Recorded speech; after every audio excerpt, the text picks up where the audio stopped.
വിവാഹം കഴിച്ചിട്ടില്ല. ഇവർക്ക് രണ്ടുപേർക്കും വേറെ കുടുംബമുണ്ട് എന്നുള്ള കാര്യം വളരെ അടുത്തറിയുന്ന 1-2 സുഹൃത്തുക്കൾക്ക് അറിയത്തുള്ളൂ.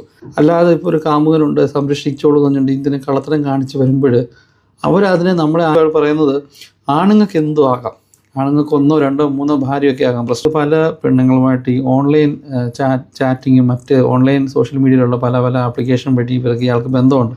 ഇയാൾ ഭയങ്കരമായിട്ട് സംസാരിക്കുകയൊക്കെ ചെയ്യുന്നുണ്ട്. അപ്പോൾ ഇതിനെ പ്രതി ഇവർ തമ്മിൽ വഴക്കായി. അപ്പോൾ വഴക്കായപ്പോൾ അയാൾ അവസാനം പറഞ്ഞു, നീ അങ്ങനെ വലിയ ശീലാവധി പറയേണ്ട ആവശ്യമൊന്നുമില്ല, നീ സ്വന്തം ഭർത്താവിനെയും കൊച്ചിനെയും കളഞ്ഞിട്ട് എന്നോട് വന്നോളല്ലേ എന്ന് ചോദിച്ചു. അപ്പോൾ അവർ പറഞ്ഞു, നിങ്ങളും അത് തന്നെയല്ലേ, നിങ്ങൾക്കിന്ന് ഒരു ഭാര്യയും 2 പിള്ളേരും ഒക്കെ ഉള്ളതാണല്ലോ, നിങ്ങളും ഇത് തന്നെയല്ലേ ചെയ്തത്, എന്നെ മാത്രം എന്തിനാ പറയുന്നത് വെച്ചപ്പോൾ അവർ പറയുന്നത് ആണുങ്ങൾക്ക് എന്തും ആകാം, ആണുങ്ങൾക്ക് 1, 2, 3 ഭാര്യയൊക്കെ ആകാം, പ്രശ്നമൊന്നുമില്ല, അല്ലെങ്കിൽ 1, 2 ആൾക്കാരോട് സെറ്റപ്പൊക്കെ ആകും, പ്രശ്നമൊന്നുമില്ല. പക്ഷേ പെണ്ണുങ്ങൾ അങ്ങനെയല്ല, പെണ്ണുങ്ങൾ എപ്പോഴും കുടുംബസ്ഥയായിട്ട് വീട്ടിൽ തന്നെ കഴിയണം, അല്ലെങ്കിൽ കുടുംബിനിയായിട്ട് വീട്ടിൽ തന്നെ കഴിയണം, നല്ല സ്ത്രീയായിട്ട് നിൽക്കണം, ഭർത്താവിൽ വിശ്വസിച്ച് നിൽക്കണം, ഭർത്താവിനെ കീഴ്പ്പെട്ട് നിൽക്കണം, നീ അയാളെ പറ്റിച്ച് വന്ന പോലെ ആണെന്നൊക്കെ ചോദിച്ചു. ഭയങ്കര വഴക്ക്. അപ്പം എന്നെ ഈ സ്ത്രീ വിളിച്ച് പറയുമ്പോൾ ഞാൻ ഇവരോട് ഞാൻ ചോദിച്ചു നിങ്ങളെന്തിനാ എന്നോട് ഇങ്ങനെ വീഡിയോ ചെയ്യാൻ പറഞ്ഞു. അപ്പം എന്നോട് പറഞ്ഞു, എനിക്ക് പറ്റിയ അബദ്ധം ആർക്കും പറ്റരുത്.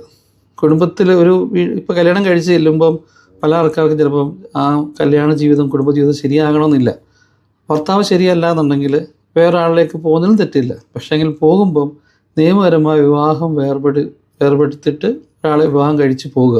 അല്ലാതെ ഇപ്പോൾ ഒരു കാമുകനുണ്ട് സംരക്ഷിച്ചോളൂ എന്ന് പറഞ്ഞിട്ട് ഇതിനെ കള്ളത്തരം കാണിച്ച് വരുമ്പോൾ അവരതിനെ നമ്മളെ ആ രീതി എടുക്കണമെന്നൊന്നുമില്ല. അവർക്കും ഒരു ടൈം പാസ് മാത്രമാണ്. ഞാൻ പറഞ്ഞു, ഞാനിങ്ങനെ ഒരു വീഡിയോ ചെയ്ത് കഴിഞ്ഞാൽ ഉറപ്പായിട്ടും ഇതിൻ്റെ അടിയിൽ നിങ്ങൾക്കെതിരായിട്ട് ധാരാളം കമൻറ്റുകൾ വരാൻ സാധ്യതയുണ്ട്. നിങ്ങളത് വീഡിയോ കാണുമ്പോൾ നിങ്ങൾക്കൊരു വിഷമം തോന്നും, നിങ്ങൾ കമൻറ്റുകൾ വായിക്കും. എന്നോട് പറഞ്ഞു, ഞാൻ വിശ്വസിച്ച് കൂടെ ഇറങ്ങി വന്ന മനുഷ്യൻ എന്നെ ഒരു മോശപ്പെട്ട സ്ത്രീയായിട്ടാണ് കണക്കാക്കുന്നത്. അയാൾ തുറന്ന് എൻ്റെ അടുത്ത് പറഞ്ഞു, നിങ്ങളൊരു മോശപ്പെട്ട സ്ത്രീയാണെന്ന്. അതിലും വലിയ വിഷമമൊന്നും വരത്തില്ല ഇങ്ങനെ ആരും അറിയാത്ത ആൾക്കാരൊക്കെ കമൻറ്റ് ഇട്ടാലെന്ന്. ഞാൻ പറഞ്ഞു വന്നത് എന്താണെന്നറിയാം, പ്രത്യേകിച്ച് മിഡിൽ ഈസ്റ്റിലൊക്കെ ഇഷ്ടംപോലെ ഇങ്ങനത്തെ കേസസ് ഉണ്ട്. ഇങ്ങനത്തെ നാട്ടിൽ ഭാര്യയും ഭർത്താവും ഒക്കെ കാണും, കുട്ടികൾ കാണും, ഇവിടെ അവർ വേറെ കുടുംബജീവിതമൊക്കെ നയിക്കും. രസമൊക്കെയാണ്, അല്ല ഒരു പരിധി വരെയൊക്കെ സന്തോഷമൊക്കെയാണ്.